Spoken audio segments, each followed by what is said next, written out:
pledge allegiance to the flag of the United States of America and to the republic for which it stands, one nation, under God, indivisible, with liberty and justice for all.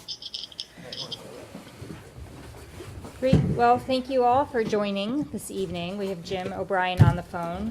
Matt Belanger could not attend tonight's meeting. Steve, do we have any additions or deletions from We the do. agenda? We had a wonderful win by the robotics squad over last weekend, and now they're going overnight for the regional championships in Worcester. So we have that added to the dates. I couldn't find for sure the dates, so I just said dates pending finals approval of superintendent. But it's either this coming weekend or weekend after. I've seen both of those in print. Super. So that's the only addition. Great. Congratulations. It's awesome. Any correspondence? So in the correspondence folder for this board meeting, there are 3 items of interest. An email from Emily Nichols regarding water, if you saw that, about water testing. She wanted to make sure that I sent that to you. I included the written testimony that I provided for House Bill 564 regarding guns in schools and a flyer from the School Boards Association. Everybody see that? Mm-hmm. I Great. have not seen her letter yet. In correspondence in the April 4th meeting on the team drive. I would have downloaded this beforehand. And I'll just note, this is our first meeting where we're all electronic. Okay, perfect. So Yes, thank you. Yeah, remind me to bear down- with us, remind me to but download this. we're cutting back on paper, but I think we're doing pretty good. Maybe while you're looking for that, Norm, if you have questions, we'll come back to it. Absolutely. Yeah. Okay, so we have meeting minutes to approve from the regular board meeting held on March 21st, 2019. So I'd like to recommend Hopkinton School Board approve the minutes of the regular board meeting held March 21st, 2019. So moved? Seconded. All in favor? Aye. Any Aye. opposed? Okay, motion carries. I'd also like to make a motion to recommend the Hopkinton School Board approve the minutes of the non-public meeting held on March 21st, 2019. So moved? Second. All in favor? Aye. Aye. Any opposed? Motion carries. This would be the first opportunity for public comment, although this evening, yet again, might be due to Celebration for the Arts this evening, so folks are over there, but this would be our first public comment period, but we don't have any public here to comment. So we will see if anyone shows for the second comment period later in the agenda. So I'd like to move this now to comments from the school board. But we'll start with Sam, if you have anything you'd like to share with us the evening. Nothing for tonight. Okay. Norm, anything for Yeah, you? just a couple things. So big shout out PTA, $11,000 they raised from their silent auction. So we're gonna have quite a few That's great. actions, I'm sure, here in the near future. So congratulations to them. I did want to talk a little bit about the water situation that Emily Nichols has brought up. In the last meeting, we discussed that we were going to get a cost estimate for the .005 and above for this board to review on whether or not we want to determine what we can do and, of course, use it with the grant that's applicable to it. The community has been very vocal about this, which I can understand because I think lead's something that's very important that we should be cautious of. And I think with the board's permission, would like for us to address all locations for testing for water. We have until July 1st mandated by the state. We could check with our council if need be. But I would recommend that this board does that, and testing for it's about $10 to $15. The reason I say that is because we understand that the kids can use many different locations for water that just are designated for washing hands. And I think it's something we need to address, that possibility of them using that. So I would like to see if we can have that carefully observed and addressed. And I'm not sure what the next step would be for this board to do that. Right. So thank you, Norm, for the comments. I think, Steve, if you just want to reiterate real quick that the safety of the water, obviously in the district, is always of importance, and we've done the due diligence to make sure that that's done, and any repairs that were needed were addressed. Yeah, so far we have met the state requirement. We have tested all the areas of potable where in all kitchens, which is the state requirement by statute. We've retested some. We just had additional tests done in back. We are, based on our previous conversation, we are looking at the cost of remediation from not the required level, but one step beyond. I know, my understanding, it was a discussion last night at PTA. Certainly, if the board wants to test every single outlet of water, whether it's sinks or that is an option, it is not required. And how much, and when I talked to Mr. Carrozza about getting data about do we ever have kids drinking water out of sinks in the Hopkinton School District. But it's totally up to the board. Right now, I was getting prepared for our business meeting in 2 weeks to bring back all the information that we had about the current testing and what we know about remediation to the .005. Testing every single outlet for water. This is the first I've heard of that idea. I was not at PTA last night, but I heard it came up at PTA last night. Yeah.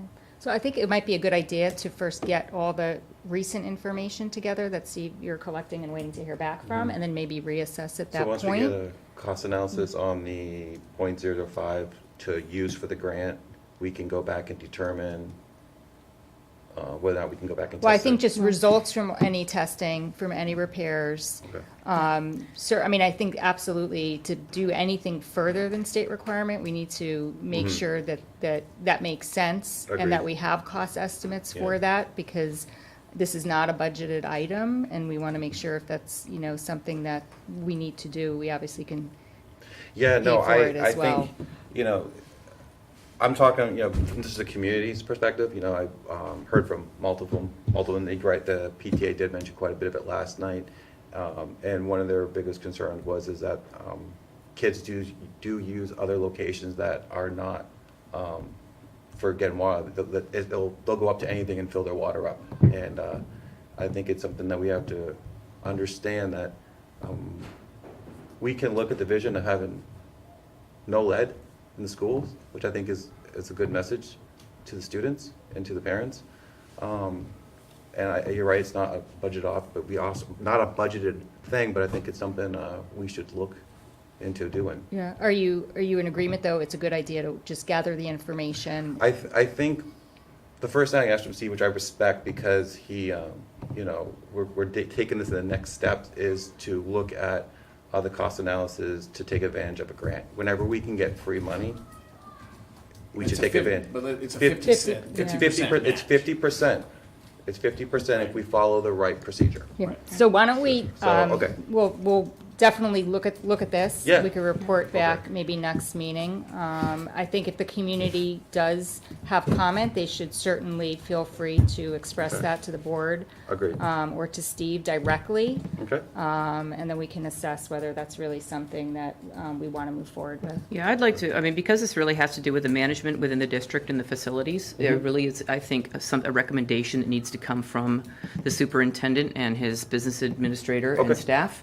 It's not really something the board takes on. Okay. And I think that once we have all the information, that a recommendation is made by Steve, then Okay. at that point in time, the board can discuss whether or not there's any more information we need to have gathered. Okay. I also think that if there's education that needs to be given to a broader group, such as PTA or other parent groups, that, we can provide that education. I think, Steve, you probably would be willing to provide education to them Happy to. and invite good. them to our next meeting. I think Okay. that's what we can do as board members, is we can invite them to come to these meetings Okay. and listen to what's being shared, so that they are fully informed as to what the situation is. That sounds great. But this is a perfect example of where this is a management Mm-hmm. thing, and really Yep. should be directed and guided by Steve and his staff, and brought to the board as a recommendation. Okay. Or not, and then the Okay. board discuss it, and then be either direct Steve further on it Okay. and ask questions, or, be able to help make that decision, that maybe we say, we understand that it's something that's a priority, and because Steve is the one that develops the budget and manages it, that gets taken into the consideration with budget discussions as well. So again, it really is, I think, something, it's great to get the feedback from PTA. Yep. It's great to bring that, saying, I heard at PTA last night, that people are very interested in the water, and I want to make sure that we give them all the information they need, and then let Steve communicate that information to everybody. Okay? Agreed. And in summary, I'm still learning. Yeah, no, that's what I say. And when you get this information, I appreciate the board understanding. it's like drinking from a fire hose, as we say, in terms of people coming to you. You guys have been very helpful with my helping me out. Yeah, so but thank that you. way Steve has full exposure to the Yeah, situation and all the absolutely. questions and the comments too. So, and make sure that he and his staff are fully informed and really are sort of the creators of what they want to bring to us in That's terms of a perfect. recommendation. So, Okay. and it's all good. It's all good discussion. Thank you very much. Thank you. Thank you. So Liz, do you have any comments? I think I just made him. No, Otherwise. I'm just kidding. No, just a really, really high praise for the robotics team, having been involved with that program for 12 years in this district, with the exception of maybe 2. Our oldest daughter had the experience of going to Worlds the year they went to Florida, to Orlando, a trip that will go down in infamy, but for a lot of reasons. But probably one of the most important reasons is those guys went down there. Not only did they participate and compete against teams from all over the world, but they also had the opportunity to watch a NASA takeoff at Cape Canaveral that was a lifetime experience for our daughter. And to be able to see it up close and personal in VIP viewing seats, because one of the mentors had a connection with NASA, and NASA partially funds our team. It was an extraordinary experience for our kids. And so the fact that this team has continued on, Debbie Norris, who all of you know, and Mike are really integral in the mentorship of that team. Other parents who support all those late hours on weekends leading up to competitions and bringing food and things like that. I mean, hats off to all of them. It's a tremendous experience for those kids. As Dean Kamen likes to say, robotics is the varsity sport for everybody. That's great. Thank you. Thank you. Jim, if you're on the line, do you have any comments?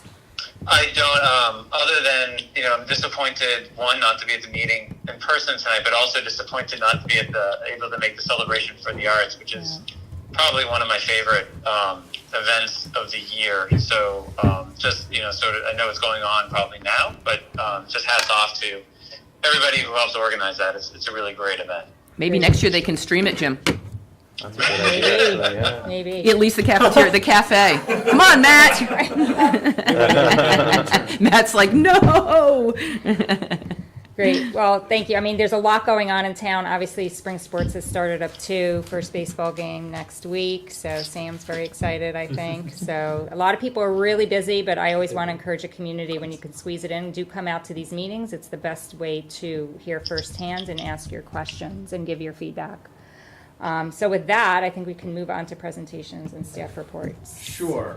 And Jim, you don't see the slides, I think, unless you're watching the stream, which I don't, you're probably not, but I'll just go through a little bit. So there's 2 presentations on the docket tonight. One is to talk about what I was talking about with Norm before. We're going to talk about the school district teacher nomination process, arguably the most important thing we do this year. We're going to talk about close to 100 FTEs, about how we come to this significant decision. And then I'm going to talk a very brief update where we are on the security work that we've been doing in the district for a year. A couple of things. I'm going to start out with why, which is a technique which is really important to me. So we are required by law to issue teacher contracts by April 15th. So this is by accomplishing this tonight, we will engage the business office to create, and in the school side, which is different than the town side, each teacher has an individual contract that is actually voted on, we hope, tonight. And I often, when I speak about my journey into the superintendency, so I was in the building for 10 years and moved to the superintendency for 10. And one of the biggest realizations that I've come to sitting in this office, in this seat, is the duration of decisions. So where I'm at the superintendency, I'm involved in 20-year decisions. And I consider teacher nominations, and specifically moving a teacher from probation to continuing contract, a 20-year decision.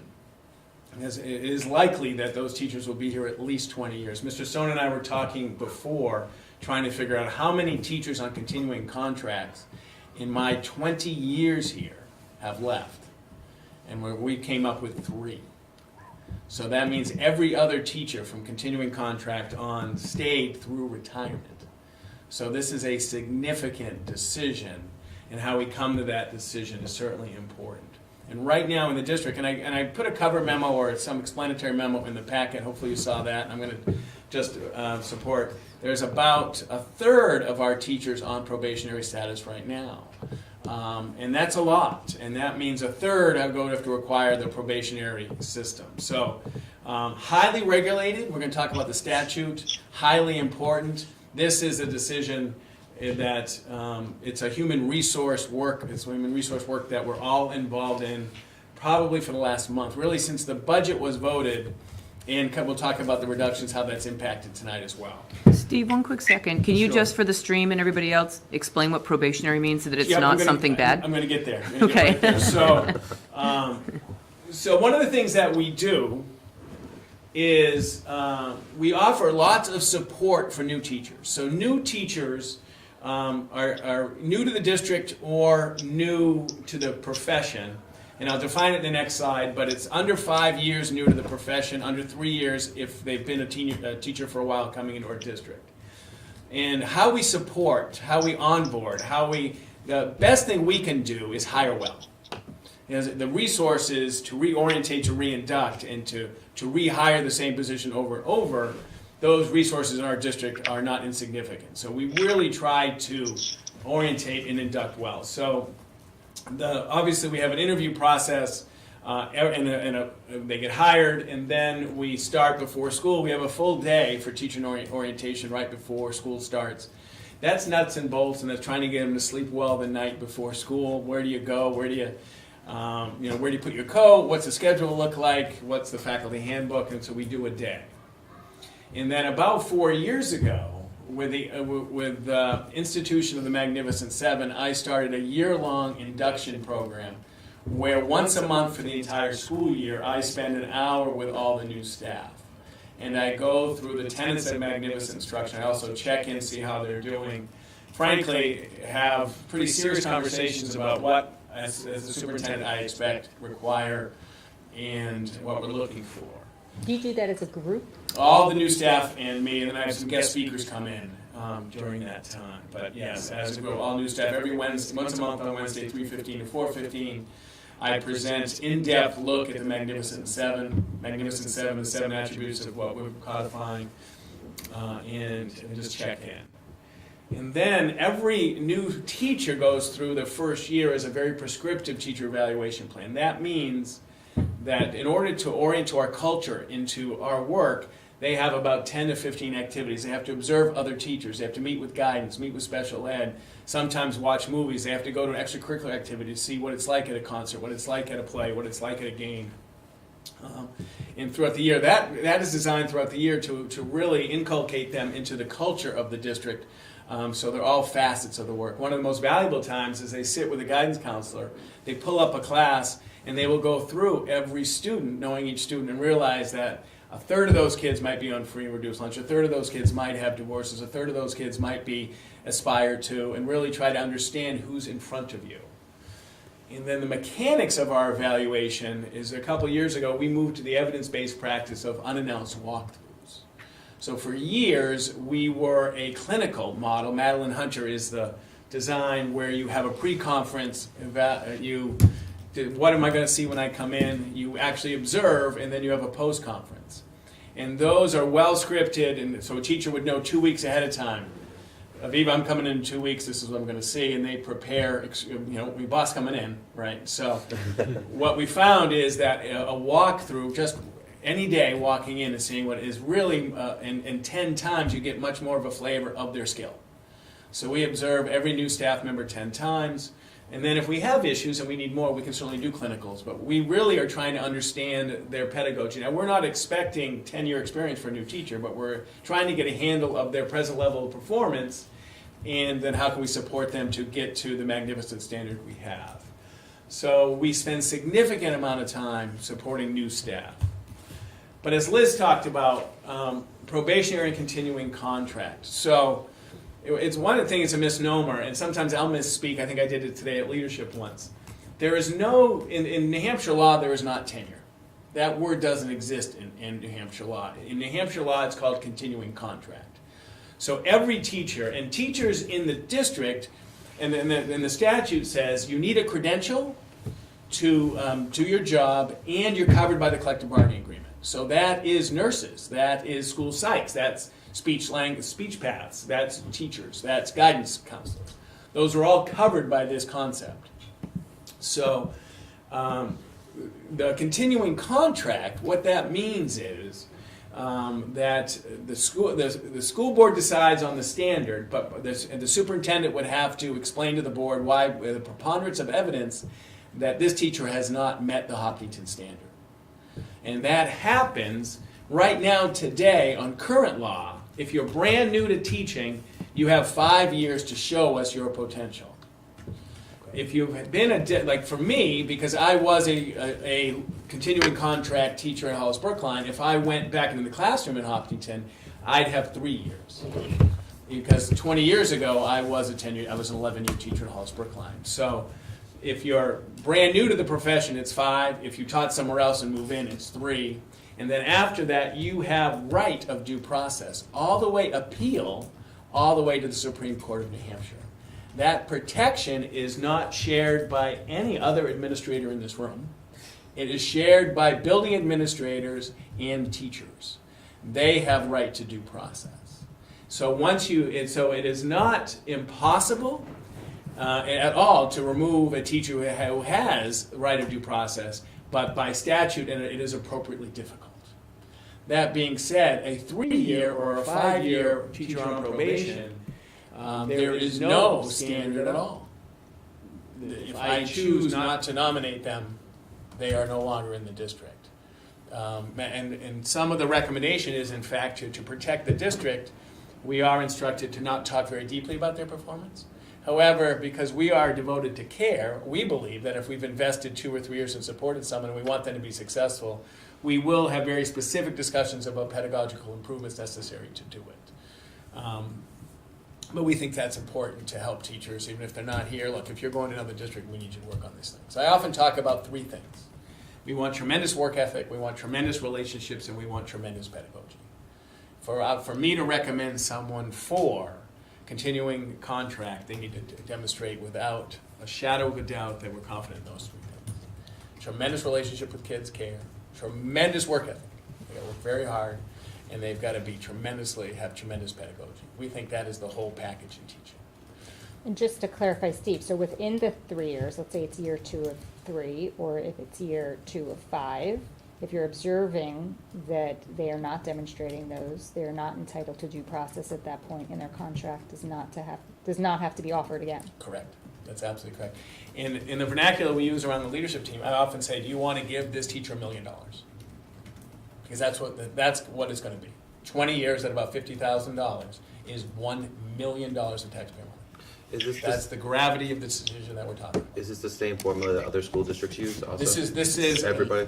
The process is standard. Okay. How we approach it, the 3 pillars is kind of what we've developed. $1 million is kind of what we talk about, but the process is standard. Okay, perfect. Yes, it's you by 189.14a. Then the other way that teachers can is reduction in force. And when you have a reduction in force, that means you have declining enrollment and you no longer lead a position. If everybody is reached continuing contract, then you either take the last hired or you have to have significant evidence why someone else is better. You still can do it, but the last hired is still in our work.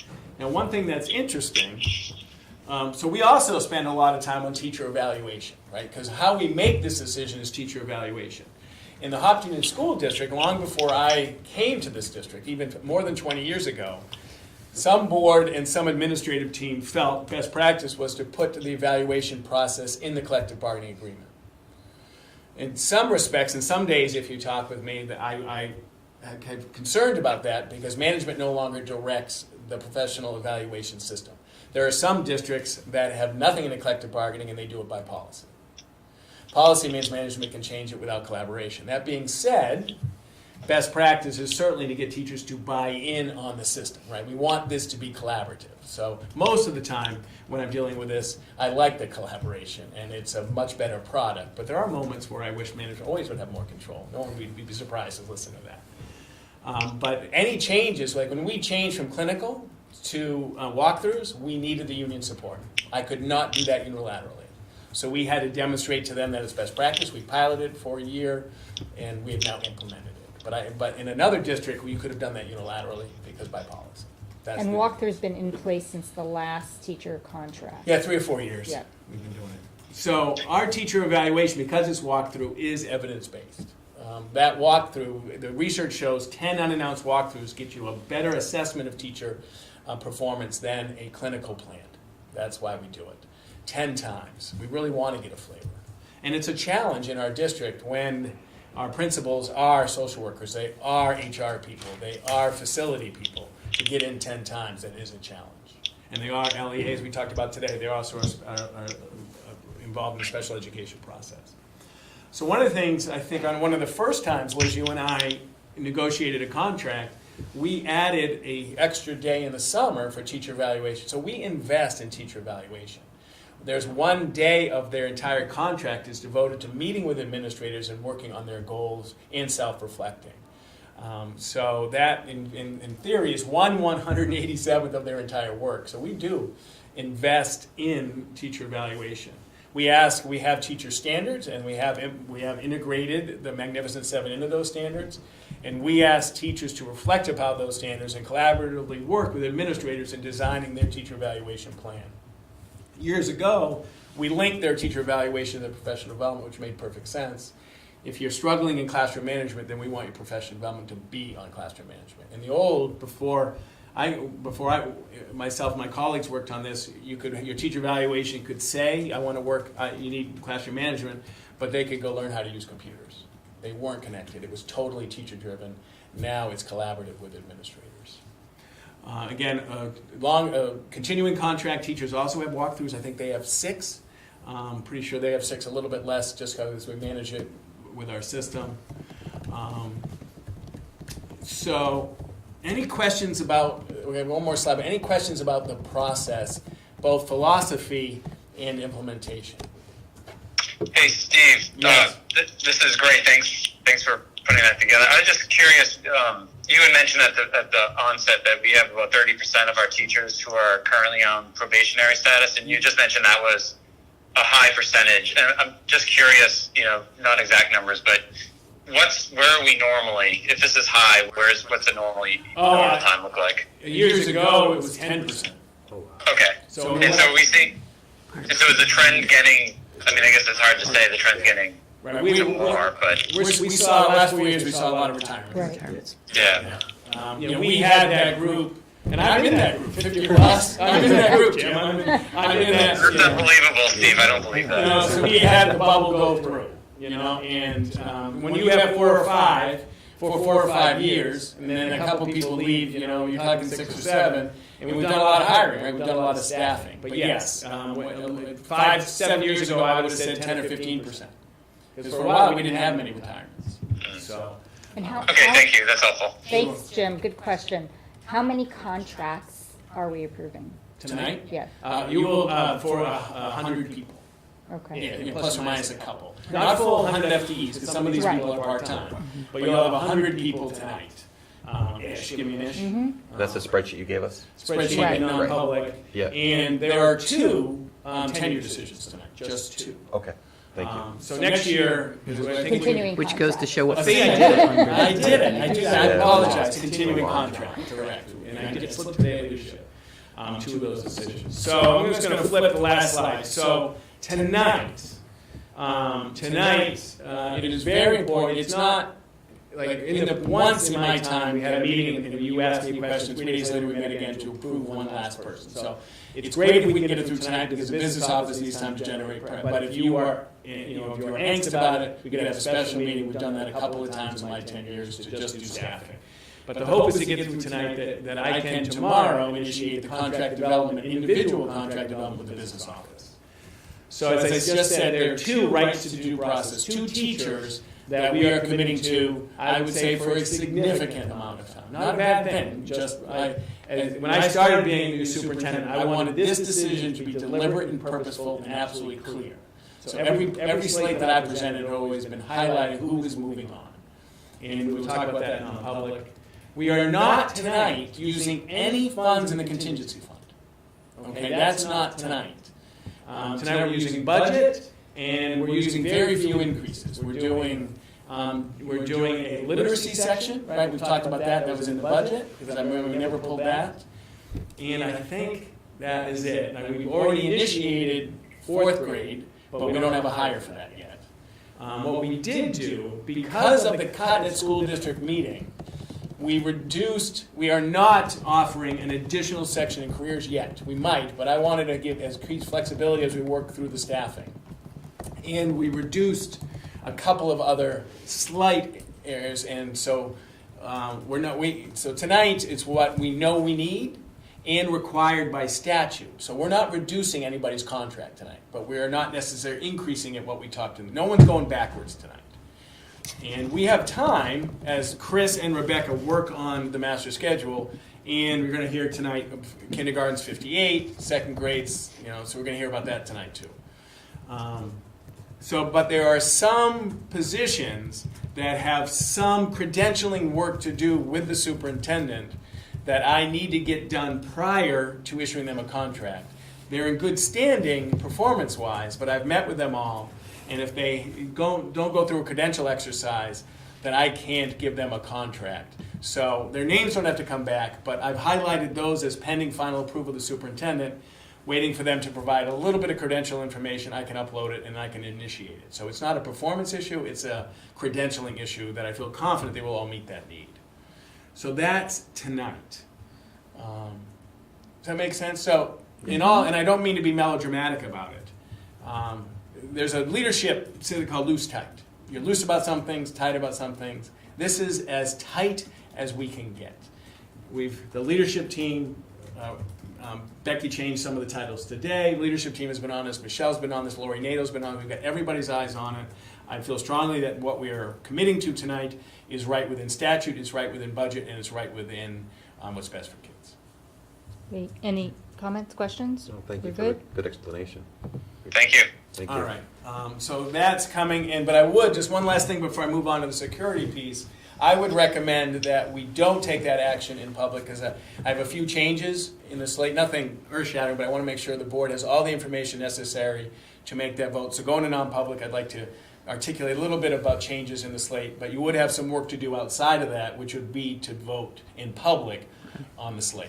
Correct. Okay. All right? I just want to make sure you have all the information necessary to make what I consider one of the most important decisions the school board can make. So action item number 13 potentially would be just tabled for the moment and then Until after. After the the meeting. non-public. Yep. Okay. Okay. All right. If that's all right. Yep. Yeah. Yeah. Yeah, that's fine.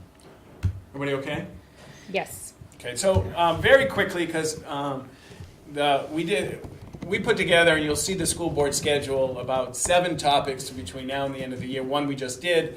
The other one is about a year since the last time that I have talked about the comprehensive security improvement plan.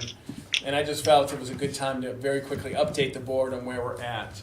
One of the things is, this notion of safety and security, this is actually, it should be probably more security than safety, because tonight we're talking about controlled access, and we're not necessarily talking about fire drills. Fire drills are safety, controlled access is security. So if I had it to do over again, I would have changed that slide from safety to security, but that's all right. Where we were, we developed this because if you take us back a year, I had spent a lot of time last year talking about the deficiencies on security as part of the $30 million facility project. When you do that, when you talk about it every night, it gets people concerned. And we had one whole meeting, Liz, you remember, you were there at the library with the chief of police. It was one of the well-attended ones, and people were concerned. So that got everybody thinking. We had Parkland last year. If you remember, during a school district meeting, there was kids who wouldn't really weren't able to do babysitting because they were worried that we couldn't post. So we were in a climate a year ago of real concern. Parkland, our safety security work where kids were at, and I felt, and the board felt, and charged me to develop a comprehensive plan. Can we improve things? And to no surprise, and no surprise at leadership, everything we do in the district has to align with our mission of care. So we are not creating a lockdown, super tight, you can't be in the hall, you gotta be this environment. That is not what's best for kids. So we have to look at this, how do we meld restrictive practices and still make sure we effusively announce that we care about families and we care about kids. So everything we do is connected to that notion of care and how we develop a relationship with kids and how we approach it. And one of the things that we do is, and I mentioned this briefly to the leadership team today, one of our practices, which we can't give too much light of day to, is really how do we deal with kids with significant discipline issues in a caring way. Because everybody who leaves my office, yes, they have to be clear about what they can do in the school, but I really want them to believe I do this because I care about them. I don't do this because I want to pound them into submission and scare straight and coerce them and force them into behavior change out of fear and out of authority. I try to reach them through caring and relationships and plan design regarding educational moments. And I think foundationally that's one of the best things we do about safe schools. Because even though kids have made significant mistakes, their families have to leave my office saying, look, we made a mistake, but the superintendent does care about you. Fundamentally, I think that's one of the foundation principles that we have to do to keep schools safe. And I can't get too specific on that. But what have we done in the last year? Our accomplishments. We've done a lot of work. You will see 97% of the faculty now have badges, and they badge into every building. We know at night, every connected door automatically locks every night.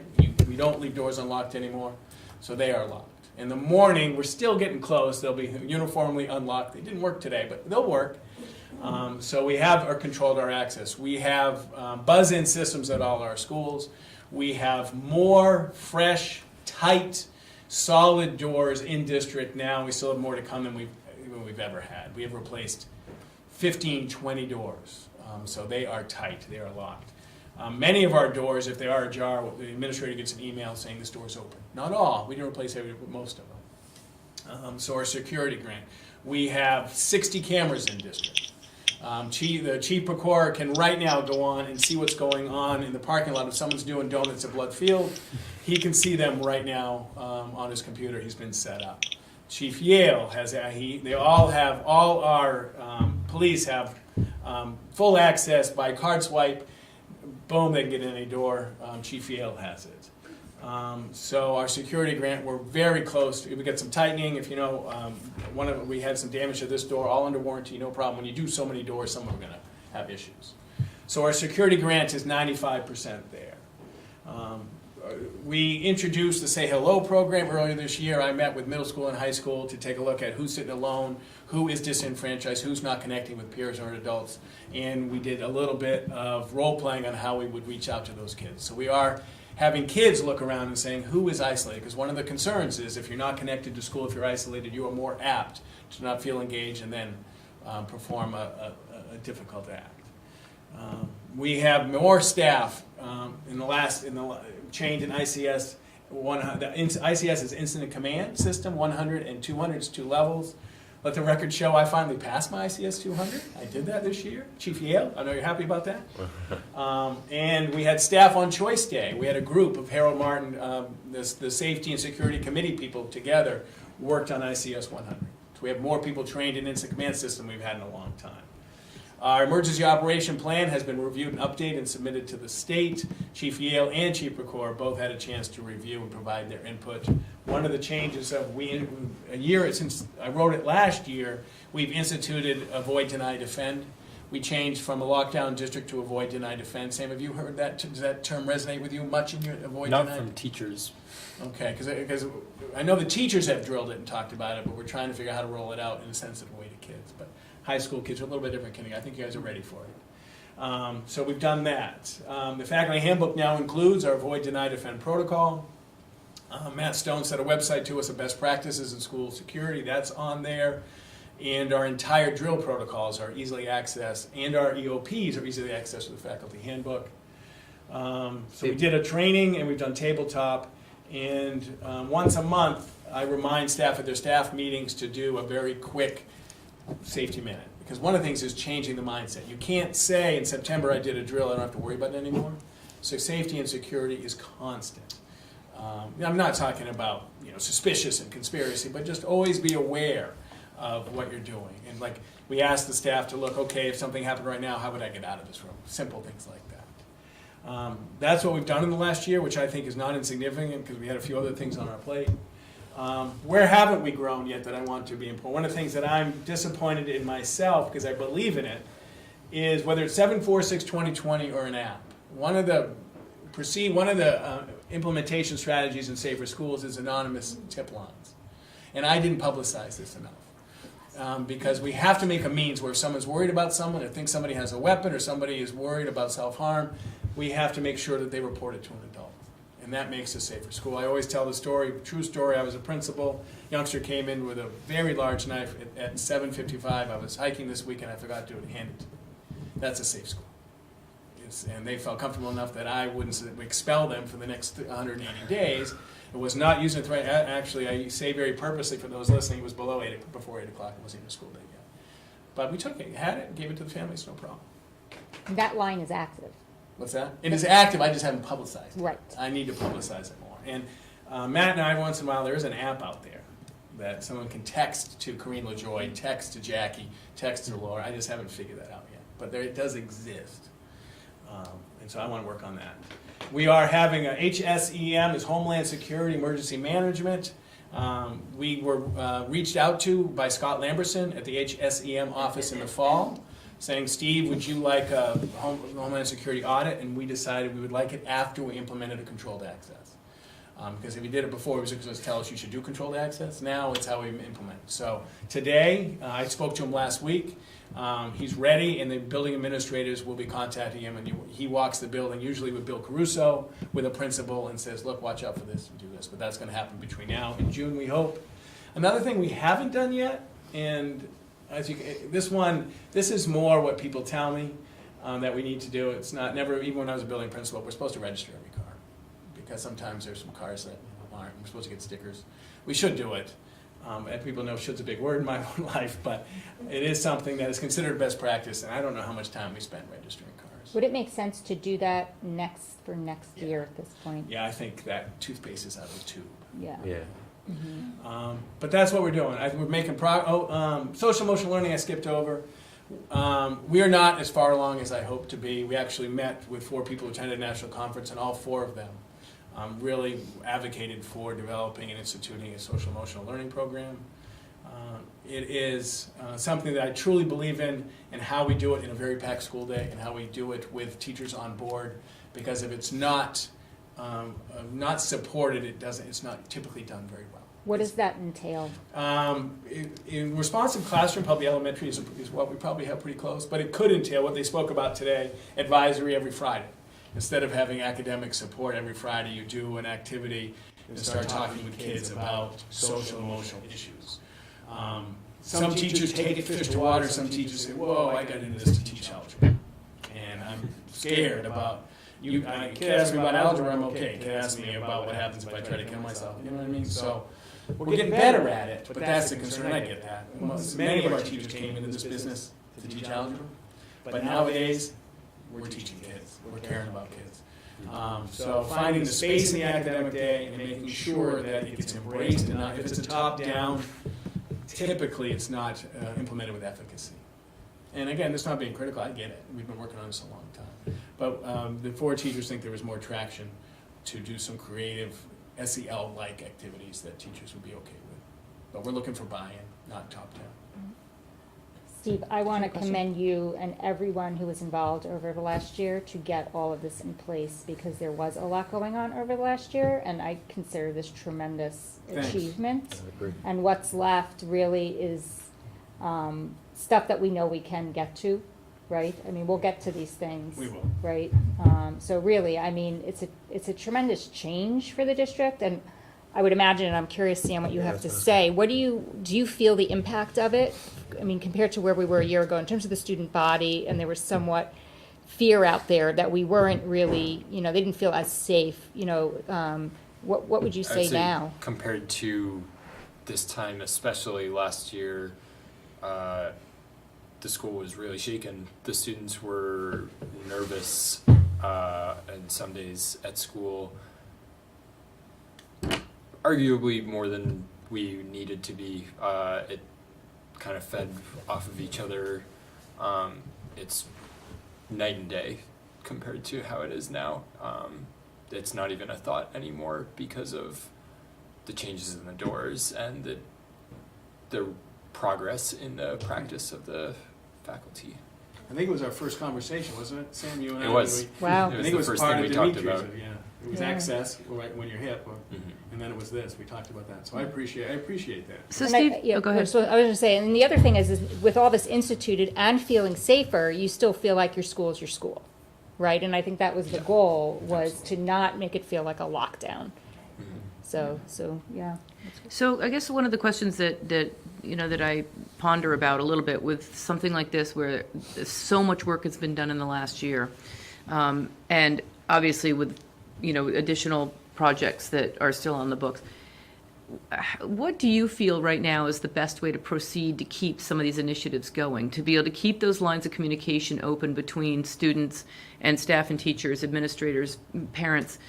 Would it be in the district's best interest to put together an ad hoc, safety and security committee that almost comes out of the facility project, if you will, of 4 or 5 people, each of them stakeholders in those areas, that get together once a quarter to review? And we do that. We have a safety and security Okay, committee. perfect. So, Chief and- McClure and Chief Yale are on it. Okay, Michelle chairs it. They Great. review the EOP. It's a quarterly. It used to be crazy. Now it's quarterly. yeah, We Okay, think it works. great. And September is security. You'll see another update from me in September. mm-hmm, And I put some of this is technology. I have a reminder every first of the month to tell administrators, staff meeting, make sure you do something. So, but the Safety and Security Committee is also a joint loss. It's also our emergency response. We put it all in one. So great. I think we built the Okay. infrastructure. I think the sense of urgency last year remains, but we're putting more of it in systems. Mm-hmm.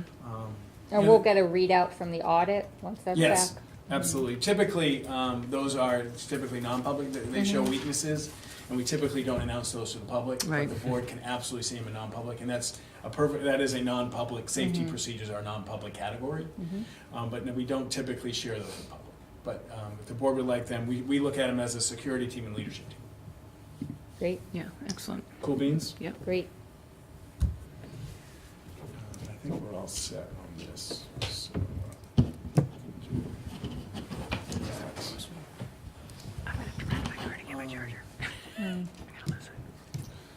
So, board discussion? Yep. We okay? Just keep rolling? Everybody Yep. all right? Board discussions that next. So the first thing, and I appreciate all the work, and I wanted to make sure that Don and I had the correct committee assignments. Jim is all set for budget, right? Correct. Yep. And Matt and Liz negotiations, is that true? And Liz is going to be alternate on budget. No, Liz, thank you. So we'll note that. And then Liz and Matt for negotiations, right? Mm-hmm. And Jim and Norm for building. Correct. Everybody okay Correct. there? Aviva, you're going to do professional learning. Correct. Liz, wellness. Mm-hmm. Sick bank, Aviva, typically the chair. Correct. And policy is going to be Matt and Norm. Correct. Perfect. Does that work for everybody? And Everybody. policy, we've sent stuff. We're going to, in the committee list, we'll post them. When we'll work on a standing, we'll do all that fun stuff. Okay. Everybody okay with that? Jim, you all set with all that? That works? That works for me. Thank you. Perfect. Thank you. And then, so the next one is, I will continue to flesh out this document. So this is the document that will take us through June. So on April 18th, I'm hoping in the next 2 weeks we can get the policy together. But we have admin nominations, CIP, and this, if you remember, we talked about doing a state adequacy budget simulation. So I'm hoping the next 2 weeks, Michelle and I can do a rough draft, at least show you something there. And then May 2nd, we're going to be prepared to do vaping and an introduction to graduation requirements. And that's the first one of the month. Administrators will be at that one, and hopefully some policy. Don't forget 7, 9, and 10, we celebrate all staff, including administrators, including teachers, including support staff, custodians, and even the superintendent will have a snack. So we go in the mornings, Harold, Maple, and Middle High. Everybody okay? Yep. And then we hit a board meeting that's where we do the non-union support staff, Teamster Matt, I don't think I told you about this, we're gonna do data security Great. at that meeting. And I did have a great meeting with Bonnie Christie to take a look at plastics at that meeting. She'll come and Great. just talk a little bit about some things there. May 28th, all board is welcome. Aviva, you've got usually welcoming remarks, but all board is welcome. That's where we do the Supazinski. That's where we do 20 years, 30 years, 50 years. No 50s this year. Then June 6th, we've got Matt Krogman, Bill Carosa, Tara Short coming to give you an update where we are in visible curriculum. That's a yearly. Basically, we do that in June every year. And Becky will have ESY, we hope by then. And, I forgot board reports in May. So we're going to institute written board reports every other month starting in May. Buildings will go in May, central office in June, September will be building, October will be June, and we're going to do 3 things that we're really happy with, 3 things we're concerned about, 3 things we're working on. Just to make sure every other month at our first meeting you'll get some pretty good stuff from admin. Is that all right? Great. And then June 13th, we got a picnic. June 14th, we got graduation. And tentative, looking at June 20, we could talk about board goals and district goals. We could talk about the purpose of school. In the past, I've done a SWOT, strength, weakness, opportunities, threats. And always happy to talk about the mission of care and magnificent instruction. If you wanted to dig in on any of those topics on that day. Those are just thinking long term, and I'll add to that. But that's what I'm seeing as the next 6 board meetings plus retreat. Does that work for everybody? That's good. Yeah. I have a question for you, slightly off topic, but I know we've posted some open positions. How are we looking for folks who are rolling in applications? Applications and we're are doing in. pretty I've not heard from no administrator has reached out and said, Steve, I don't have any. It's in the Speech is a tough one, and psych part-time is light. So, yes, they are in that process. Our goal is to get offers to people by May 1st. That's our goal, because contracts are out by April 15th, and you want to be able to get a teacher before they sign their current contract. You with me or against me? So that's our stretch goal. But certainly, if we get it done in May, so say, for example, that a teacher from Concord wanted to come to Hop. But they signed a contract to Concord. Most superintendents will release you in May. June, probably. But once you get to July, then they say the magic words, until we find a suitable replacement. And that could be, when I was assistant principal, we hired a teacher late. Suitable replacement was Thanksgiving. We had one in a different district that went all the way till February. Yeah, so we want to beat that. We don't want to beat behind. So that's our timeline. Everything's been posted. Everything's collecting. I like our chances. May, I'm comfortable with. May won't give me agita if we don't have positions in June. But also, one thing we know later, too, is younger. Or least experience, not age. Right, We don't talk right. age. We talk least experience. So that's where we are there. Everybody okay? Yep. Facility project. And Jim and Norm, I'll turn it over to you. We met Monday morning, and I put it in the packet. I think everybody saw Yep. the structure. So I will turn it over to you two, if you don't mind.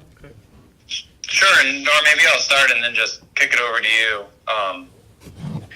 Yeah, please. So following a meeting a couple weeks ago, I took the document that Steve had circulated that he had worked on with Jay, and then I think based on our conversation and really the desire to kind of get started quickly, I just put together what you have probably in front of you. That really, I think, does a couple of things for us. One is it sort of sets a charge for the building committee, so it's pretty clear. I mean, it's kind of direct language, but pretty clear language around decision making, and really what this sets up is a building committee who will make recommendations to the school board, who's ultimately, obviously responsible for the project and the use of the bond amounts. But it gives flexibility that the school board over time may delegate decisions to the committee after we discuss as a group and kind of confirm what those are. That would be especially important as this goes from sort of the planning of the facility project and and once a group is hired, to really delegate those decisions, to the contractor and to the whoever we choose to have the oversight responsibility for. And then the other thing that it does is sort of sets up the committee to be able to pretty much establish subcommittees that would work to carry out a lot of what I would consider to be the community relations part of it, which I'll talk about in a second. So that's the second thing I think this does, and the third one is it really sets up the membership of a building committee. That's sort of the core group that will hopefully be with the project. What could be over the next couple of years from where we are today to sort of the completion of all the work. And so if you look at the members, I think the responsibilities of the members sort of, if you look back at the document that we had like 2 meetings ago, which talked about roles, the two things sort of meshed together. So Jay was gracious enough to agree to once again come and serve in a role on the building committee, and so he provides a lot of history, and the chairman of the facility committee. It's a huge asset to have Jay involved. 2 members of the school board, which we've already talked about, that are sort of representing the board as well as representing the public. Steve, in his role as our superintendent, and Michelle with the business administration and really the finance piece. And then, either the principals or representatives of the schools in which the construction is going to be happening, which is really important, especially as we think about how the calendar of activities in the schools are going to adjust as the construction is ongoing. Having the input and the direct input and decision making of those leaders would be really important.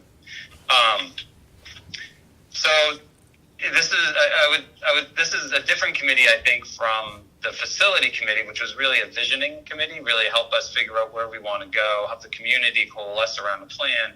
We have the plan, so this is really the implementation group.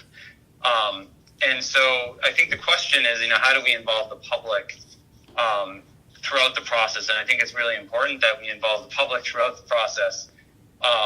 And so that's where this concept of subcommittees and, really where we can bring expertise from the public into the process. And so, like, an example I was just thinking about, like, how does this really land? So, one of the biggest decisions that we're going to have to make, or at least one of the first decisions we'll make, is, do we want to hire a construction management firm? Do we want to do a design build process? There's a lot of people who can help us discuss that option, bring pros and cons to the table and really help us think that through. I think that's where we want the input from the public, input from those in our community who have the real expertise and can add value to that discussion. We want them involved. Ultimately, the school board is going to be responsible, I think, to make that decision. But how do we generate the public input and bring the right people to the table is really what I think, the subcommittee process is there for. And I also think, by starting small, by starting with this group, we can start the process soon. We can start moving forward and adaptively manage. I think if something isn't working, we want to add more people to this core group. It provides us with time and the opportunity to do so as we start moving along. So I think that is all I had in my notes that I wanted to bring up. But what would be great is that, after discussion, either tonight or we can wait, but to sort of move forward as a board to get this group going, because I do think Jay sort of pressed on this when we met. There's a lot of work that we're going to have to do, to get some of these early decisions made around construction management, how we want to handle that, some timing, some process work. And so I think, the earlier we can start doing that before, summer hits, the better. So I think the sooner we can get this established and going, I think the better off we'll be. So, yeah. Jim, I just wanted to say thank you for giving good background to how you arrived at what you put together, both the charge and the types of individuals you would hope to see on the building committee. I want to give Norm a chance to kind of do the same, and then I want to open it for discussion to see what the rest of the board thinks. Rest being me. Oh, I'm good with that. okay. I want to thank Steve for arranging the meeting with Jim and Jay to sit down and discuss this the other day. Jim pretty much said everything that we discussed in the meeting, and Jim has a good vision on where we want to go. Same with Jay, and same with Steve, where they're very excited to get going on this. And I agree with the charge that's they've set forth, especially the committee. I'm excited that Jay is going to help us out with this at a large capacity. He's already given us a little bit of guidance to a degree of who we could talk to, regarding that. But overall, I think Jim has answered pretty much, what we discussed in that meeting. Liz, do you want to comment? Yeah, just a couple, and both Norman, Jim, and Steve, and thank you so much for providing all the information on your thoughts. And so Jim, a couple things. One, I completely agree that this takes on a little bit more of an implementation committee as opposed to a vision committee, which it's been for the last 6 years at this point in time. It's been a long committee. And I agree, and I think that's one of the things that that becomes a little bit challenging is making that transition from vision to implementation. So, and I think we have the right people on the bus to start doing that, people who've been involved with the process and the project from day one, who have a tremendous amount of historical information that will help things, I think, carry on and forward efficiently. And so I guess my only question is, and again, going into a little bit more of the structure of the committee and then the subcommittees, is how do you envision sort of these subcommittees reporting out and up, just the way we did with the steering committee. So when we did the steering committee originally, we had all the subcommittees that were brainstormed and essentially tried to hand tap a few people that we knew that had expertise in those areas and ask them if he'd be interested in joining, as well as sort of opening it up to people who emailed Steve and invited them to email Steve and say, if you're interested, please let me know. And then from there, literally slotted people on various committees with key people sitting as the chairs of those committees, if you will, who had sort of the knowledge and the expertise a little bit, if possible, in those areas. Is that a little bit how you sort of see these subcommittees forming as well? Yeah, thanks, Liz. I actually, that's exactly how I see them working. Is the committee would discuss what the need is. What's the question they need answered or work on, and then they would form a group. Other people raise their hands and say we have expertise, and the general public can come as well. And then they would work, make a recommendation, or give their input to the subcommittee, who would then make a recommendation to the board. So I think I see it working exactly the same way that it has been. Yeah, that's great. That's great. I think it really helped just from our experience in it. And Steve, correct me if I'm wrong. And I was an outsider because I did not sit on the steering committee or any of the subcommittees, so everything I received really was from the bottom up, if you will, in reports and things like that. But I think as that particular project developed and became a vision from start to finish, it really helped in terms of being able to understand a lot of different pieces instead of trying to understand the whole all at once. Which helped us to sort of dive in a little bit deeper to various areas of the aspects of the project. And because we will be going across multiple buildings, being able to focus in on one area and really educate people and help us to understand the rest of the board, to understand what's going on in one particular area of the project is really helpful. So Jim, I want to give both you and Norm my feedback. So first, I think the charge was written very clearly. I think the one item that we should probably further delineate is at what point is a decision made by a subcommittee versus the board. It's referenced in the charge, and I think somewhere we'll need to define that to avoid any confusion as decisions need to be made. It could be something, broad, But I think we should have something formalized around that. I don't know what your thoughts are on that. Yeah, so, I think, and that may change over time. I think at this stage, right now, the board has the ultimate, I guess, we have the say. So it's our decision. We have a responsibility. Correct. Yeah, and I think that will change. I mean, it's going to change. It's going to have to change because I think as we discussed when we met with Steve and Jay, when there's nails going in and the cement's being poured, you don't want a board, Correct. the school Right. board, to be making those decisions.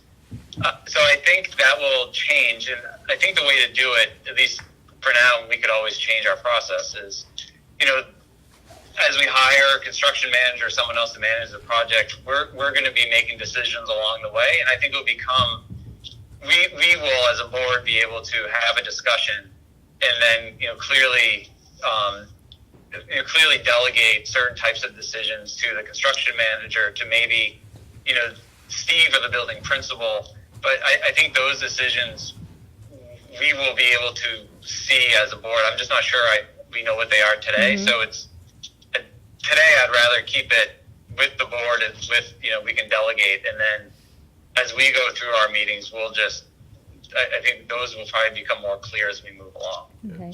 The other comment I want to make is I'd almost like to see a melding of what was Jay's suggested list of individuals for the committee, which were obviously very building implementation focused, and what you and Norm and Jay did present with Steve, which was really more administration focused, because one of my concerns is we're not leveraging the expertise that could help us through this process faster from individuals who professionally are in building. So I'm thrilled Jay is going to dedicate more of his time and bring along all the expertise that he's provided thus far and provide that continuity. But I feel having only Jay is us not taking advantage of the other potential individuals in the community who could be serving in some of those positions that were on Jay's list. So I'd almost like to see, instead of having the building principals who could still be consulted and maybe, on the subcommittees, depending on how those form out, replace those with some of the spots that were on Jay's list. Or in addition to. Or in addition to, right. I mean, I don't know what your thoughts are on that, but the community, I do feel, has an expectation that they were going to have an opportunity to express their interest at this stage when we were forming the actual building committee, and to wait, I think, till the subcommittee stage. I think that we're not really meeting the community's expectation based on prior comments and discussions as the facility project was evolving. So I guess, and we talked a bunch about this, and I'll just share my thoughts for what it's worth on that and why we didn't include it. And I think one is I don't know that we know. That's not the right term. I'm not sure that I can pinpoint to you today what that expertise is. Right. But I think if you look at Jay's list, I think we capture all of those. All the needs exist within the members of the committee. So I think that's one. I'm not sure what those levels of expertise we want. And then for me, as a board member, I don't know how to say yes to one person and no to somebody else who raises their hand and wishes to serve on the building committee. I'm not sure I know what I'm not sure that I know what the criteria would be for me to say yes to person A and no to person B. Right. And so to me, limiting the committee, that's really just making recommendations to the board, to those who have, I guess, either a professional role to play, and in the terms of the board members, we are representatives of the public on that committee, and then asking for all those community members to participate in to bring in their expertise and guidance, to me feels better than having to look through a list of community members and trying to pick and choose who's going to serve on a pretty small group of a more formal building committee. So anyway, I struggled with that because I wasn't sure how to do it. And when I look at the other building projects that the town has done, community members were invited to participate, but again, it was really those who are going to have one standing to see the whole project through from over the next couple of years, and then two, those who are vested. And I don't mean the community's not, so I don't want it to sound like that. But, those who are in the building every day, to be those who are on the committee. So anyway, that was a decision-making process that I think we talked about, to not have, X number of seats for community members, because it just seemed really challenging to pinpoint what that meant. Right. I guess I would see it as more of an opportunity for us to know up front who truly even has interest, and there could potentially be a couple people who really could round out the committee, the steering committee. And, my guess is chances are there are not going to be flocks of individuals running to do this, because it is a big time commitment and many people don't have the expertise. So I kind of saw it as a no-lose situation, and it likely wouldn't be the situation where we're having to say, no to someone and yes to the other. And ultimately, there will be subcommittees where people who have interests will be able to be assigned, is my guess. Well, the one thing I wanted, I agree with Jim on his thought process. One thing that came to my mind was the lead time on us being able to dissect the number of people that want to come through this. When talking to Jay, this is something we need to get going pretty quickly.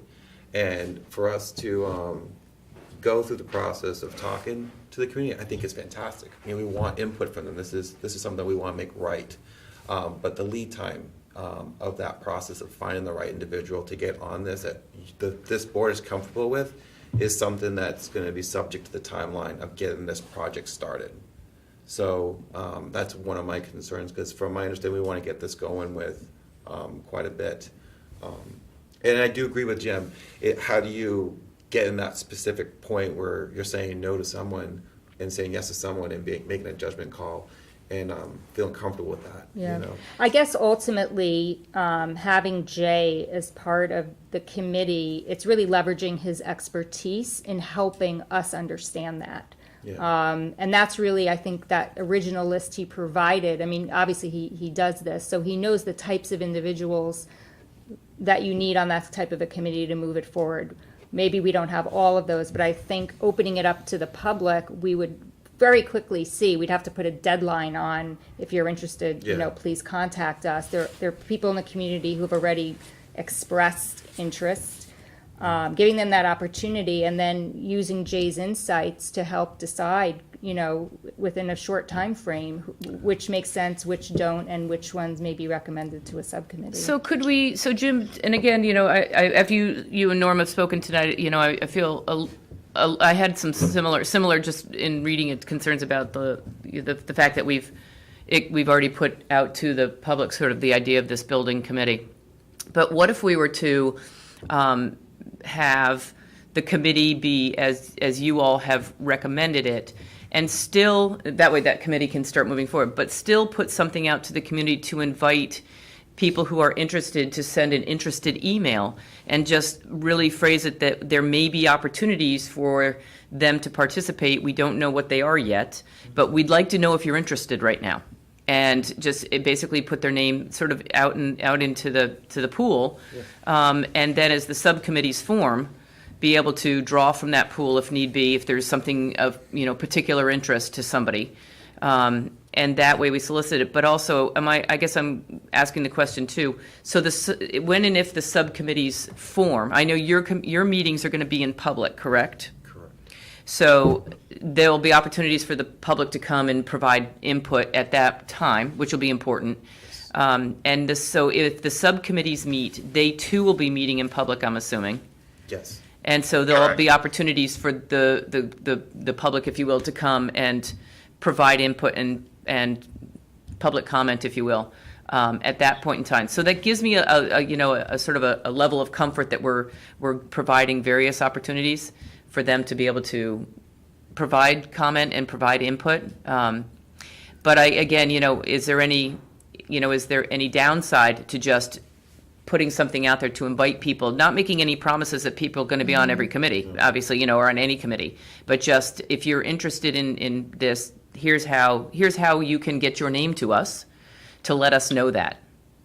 No, actually, I think it's really important. So I really do like the idea of putting out whatever application form or something, so we can start gathering from people, like, one, if what they're interested in, what they have expertise in. Like if someone is an expert on municipal finance law, that would be a real asset to us. And so I don't think we want to discourage anybody. And the more information we can gather about interest and special skills, the better. Yeah, but just framing it as, instead of we're taking applications to serve, but we're taking interested parties.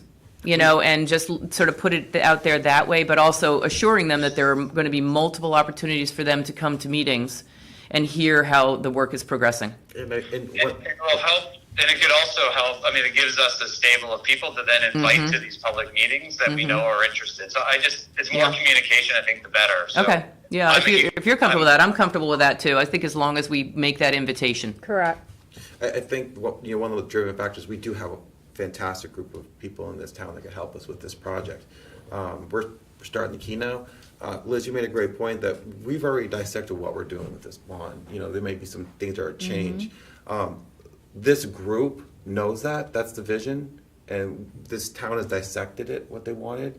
We're moving forward now, and we easily can use expertise of our town to make this, with many different choices to help with the subcommittee, make recommendations and help. But I do like your idea of getting a feel out there with people. Yeah, and I like the way you guys are framing this up to be, to really be collaborative in a lot of ways, and to really bring in the experts that we already have, sort of queued up, and Steve and the principals and Jay and things like that, so that we can be as efficient and effective as possible. I did a happy dance when Jay said he was going to be with us. Yeah, we all did. Well, good. So, Jim, thank you very much. Obviously, Matt couldn't attend tonight and couldn't be part of this discussion. He may have thoughts, and Matt, if you're able to listen in but can't call in, we want you to share those with us too. But absolutely. I mean, I had conversations with Jay, right after school meeting. I mean, lining things up certainly, and getting the people that we want, the sooner you do it, the better. I want to thank you for the thought you guys put in on how to form the committee, and we're obviously going to leverage all the expertise we can in the community. All right. So could I, this just in terms of next steps, and we don't have to make a decision tonight. I guess I don't know what it would be to approve the charge and kind of get this going. We can do it in 2 weeks. It's more just what do we want the next step. Right. I mean, Steve and I spoke about it. I think it's not the end of the world if we don't approve it tonight. If we wanted to give Matt an opportunity to comment next week, we certainly could. I would definitely say by next meeting. We'll work on the flesh out the solicitation / application. Make sure that's so we'll be ready to go in 2 weeks. Yeah. Make sure Matt. I think that's fine. Jim, Norm, and I can do a little bit of draft in the next 2 weeks like we did before. That way we can have some numbers for next time we're here. We can say this is how many people have reached out to us. Or you talk about doing drafting that. Just drafting and coming back with now. what the opportunity for folks to express interest. What would that look like? And Either way. certainly it will give folks to digest the information from tonight's meeting, and we absolutely could make a decision by the next meeting. Jim, thanks for being really clear on that. That was better than I could have explained. So thank you. And thanks for hanging in there on the phone. I know I've done that before, and it could be tedious doing this by phone. So thank you. You better not be watching The Simpsons. Thank you. I think we've got the marching orders. We'll do some work and be ready to go, and we'll put it on as an action item in 2 weeks. Yep. Awesome. For the Red Perfect. Sox. They were losing. Everybody okay? Keep moving? Yep, let's keep moving. In some facility type work, I wanted just, so we had, not a signing ceremony, but Bill Caruso, Michelle Clark, and I met with Siemens and their representatives to go through, and we're about, again, 97% there on the $2.3 million performance contract. So very quickly, it's just so the community on tape, if they watch this in the future, what has been done, every light in the district was changed. We have automatic lights in all the hallways in the schools. We've got a lot of lighting done. We improved all 3 school building envelopes, put more insulation in, and part of that was part of the original Harriman report, which was the soundproofing between 4 classrooms at the English suite, if you will, at the high school. We new walk-in refrigerator and freezer controls at the middle high school in Herald. They're going to save energy. We changed energy transformers at the high school. We changed significant number of electrical panels at Maple Street School. Heating boiler replacements both at the high school and here the pellet stove. We changed the heating pump replacement at Maple. So we changed 8 unit ventilators for better air circulation at Harold Martin School, 8 of them at Harold Martin. We upgraded at Maple and the high school some HVAC equipment with more efficient units. Those are heat recovery units at those schools. We installed kitchen dishwasher exhaust here at Maple. And we replaced tons of doors, and we put new, better glass in the front of this building. So that's where we are. So about $2.1 million worth of stuff. We're 97% there. We're in pretty good shape. What's the last little bit that we're? So doors have to be adjusted. That's really it. Let's see what we've got. One light in the gym that was damaged. They're going to come fix for us. It was hit with a ball, but they're going to fix it for us anyway. That's about it. Wow. Exhaust might have to be commissioned. Oh, a little training. Actually, freezer controls. They have SD cards now, so you can actually take an SD card out and look and see all the temperatures and make sure it's okay. And one other thing I forgot is because we're doing renewables here, they're building a dashboard for us so that Roy Moffat can use it in the science class. How many oil draw, Wow. what kind of renewables, what's the impact on? Great. So we have a little bit of dashboard work that we're going to use in some educational here with Roy in the science class. That's fantastic. But we're about 97% there. So it's a really good project. We did a lot of stuff for, this year was 46 grand on the budget, if you remember. So, but that's it. That project is just about done. And we do have, though, just to remember, one more thing at the high school, not related to this, but semi-related to this, is the supply at the above ground, in-ground storage tank, the fat pipe. Remember that? That's April vacation. Okay. You remember that? Mm-hmm. That's the last bit of our that's the last bit of our tank journey. So we're in good shape. Great. That's great. Thanks, Steve. You bet. I'm going to run through some very quick personnel. Last meeting, we did Jason Lang as a sub, but we didn't put long term. And Michelle Clark would appreciate it if we added long term. So guess what we're going to do? We're going to add long term. That's what we do. So there's a revised action item. He knew about this. This is just codification. This is not a change. Right. Hopefully, any questions about the slate? Everybody okay? We're going non-public, so that's done. As Becky just alluded to, Kurt Gergler, our 0.6? He's 0.6 school psych has given his notice of non-return. Functionally, it's a little nuance. If someone tells us that they're not coming back next year before we issue a contract, we call that a notice of non-return. After they issue a contract, we call that a resignation. He can't resign because he didn't have a contract next year. Okay. It's a little nuance in our little work at the SAU office. Just if you're keeping score, next year will be our 4th or 5th in 4 and 5 years. Remember, we had 2 full-time psychs. We had some stability. Yeah. We constricted some, right, to save some money.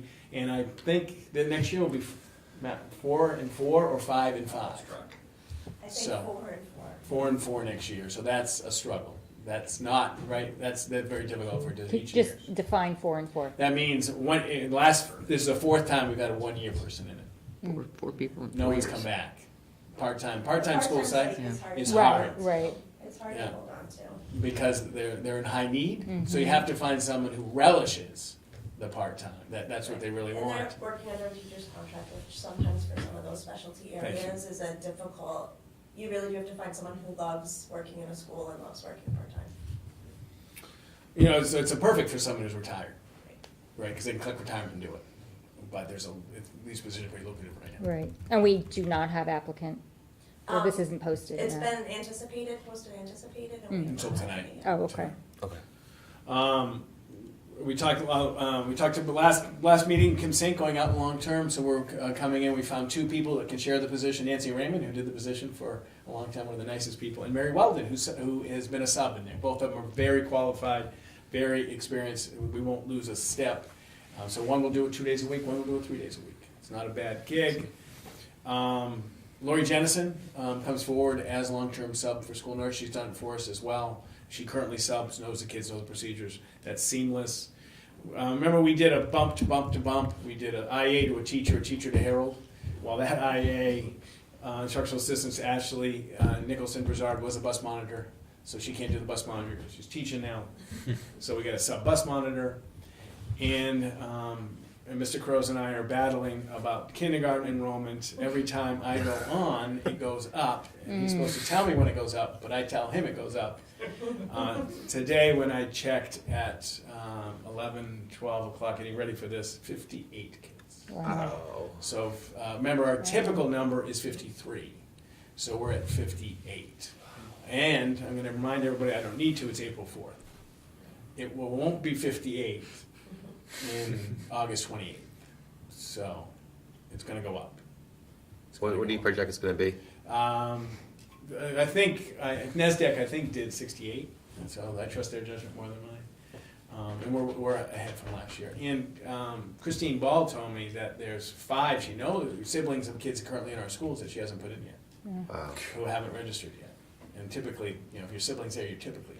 Do you know, I mean, and you might not off the top of your head, when we go from kindergarten to first grade, how many more kids just show up for first grade? It Who were grows, here but it for grows kindergarten? less because of full day now. Yeah. It used to grow a lot Right. because it used to go. People went private full day. It grows. It still grows, Yeah, but not. It used not to as be drastic. not as drastic. I don't have the exact number off the top Yeah. of my head. Okay. Not yet. Yeah, and Matt, 15 or 20. He's where I used to be. Steve knows. once Steve upon a knows off the time, top of right. his head. Once upon a time, but now it could just be. It would be hand 5 to slots. 10. Yeah. In still- that area.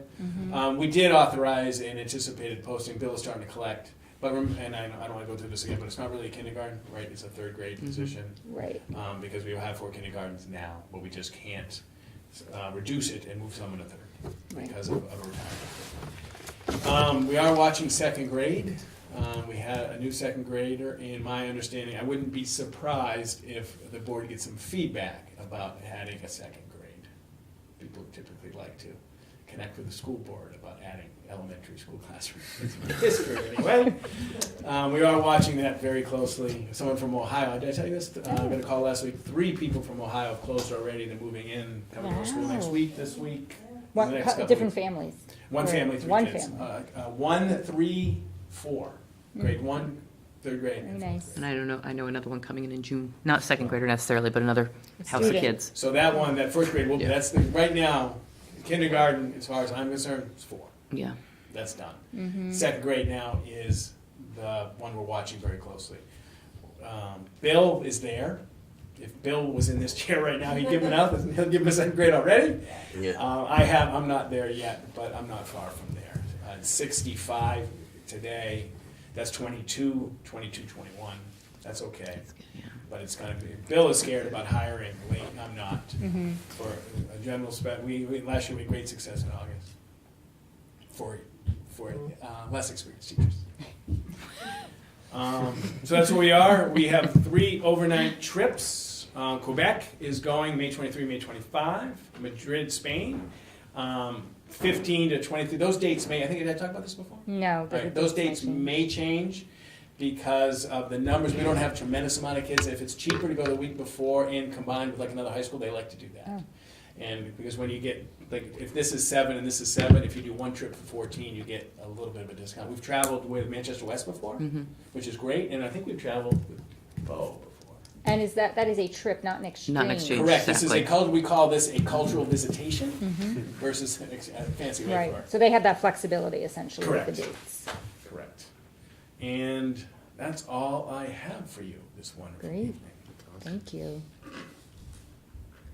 All right, so we are at our second public comment period, but we do not have any public comment yet here with us this evening. So hopefully next week, or 2 weeks from now, we'll have some public rejoin us. So with that, I think we are good to move on to action items. Look at that long list of dates. Steve, Long it's list that of time of the important year dates. when it takes a third of a page for all the dates. John, Yeah. put it on. Yeah. Graduation appeared. Right. That's a big sign. Right. I mean, and it would be Usually go to good, Labor Day. Jim and Norm, as we get closer, if you can just let us know whether you think you'll be able to make any of the staff appreciation or, any of the other, senior barbecue, but as we get closer, it's just nice to know if you can be there. It is important for board members to be there. I mean, it's our appreciating these individuals. So we want to Absolutely. make sure we can make those events. And if you can, all district staff, 3:15 to 4. It really is. It's going to be beautiful. It's hot. I get them out 3:15 to 4. But Sue Basinski, 20 years. Yeah. And we also acknowledge the leadership team does a Champion for Children, and each year we recognize a community member for above and beyond support as our Champion for Children. Last year was trivia. Hold on. Jay. Ding ding! You I know knew it. I had to ding, get that. Wow. ding. Jay Burgess. We've done Chief Pecora. Yeah. Recently, Good memory. we've done Mary Congoran, Tracy Martin when she did the The outdoors. the outdoors. So and so it goes all the way back to Pert Gaskell, if anybody knows Pert Gaskell, and Susan Lynch. Dr. Susan Lynch Wow. was a Hopkinton Champion for Children. Yeah, it's So awesome. you'll like this year's too. All I right. know who it is. So do I. Suspense. All right, so we will move ahead to these action items. Jim, you're still on the line? You might have lost him. Oh, did we lose him? Yes, you must after the facility. You might have. Okay, all right.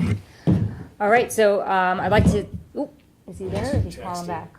We'll wait 1 sec, see if He he's still probably I had to there. hop off. Thanks. Oh, okay, Oh, okay. all right. All right.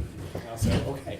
All right, so I'd like to take a motion for revised May 21st action item for Jason Lang, for the Hopkinton School Board to approve the superintendent's nomination of Jason Lang, long-term substitute instructional assistant, Maple Street School, start date and end date to be determined by the superintendent of schools. Perfect. So moved. I'll second. All in favor? Aye. Any opposed? Motion carries. I'd like to make a motion for the Hopkinton School Board to approve the superintendent's nomination of the 2019 to 2000. Skip that one. But that was Oh, not- sorry, yeah, yep, it's okay. table that. I can't exit out because it's electronic. So we'll skip action item 13. Moving on to the next action item, I'd like to take a motion for the Hopkinton School Board to approve the superintendent's recommendation to accept school psychologist Kurt Gergler's notice of non-return effective June 30th, 2019. Thank you for your service. So moved. I'll second. All in favor? Aye. Aye. Any opposed? Motion carries. I'd like to take a motion for the Hopkinton School Board to approve the superintendent's nomination of Mary Weldon and Nancy Raymond, long-term substitutes, library media specialist assistant, Maple Street School, start date and duration to be determined by the superintendent of schools. So moved. I'll second. All in favor? Aye. Any opposed? Motion carries. I'd like to take a motion for the Hopkinton School Board to approve the superintendent's nomination of Lori Jennison, long-term substitute school nurse, Maple Street School, start date and duration to be determined by the superintendent of schools. So moved. I'll second. All in favor? Aye. Any opposed? Motion carries. I'd like to take a motion for the Hopkinton School Board to approve the superintendent's nomination of Ryan Nicholson, bus monitor, Maple Street School, start and end date to be determined by the superintendent of schools. So moved. I'll second. All in favor? Aye. Aye. Any opposed? Motion carries. I'd like to take a motion for the Hopkinton School Board to accept the superintendent's recommendation to approve the Hopkinton Middle School overnight trip to Quebec City, Canada from May 23rd to May 25th, 2019. So moved. I'll second.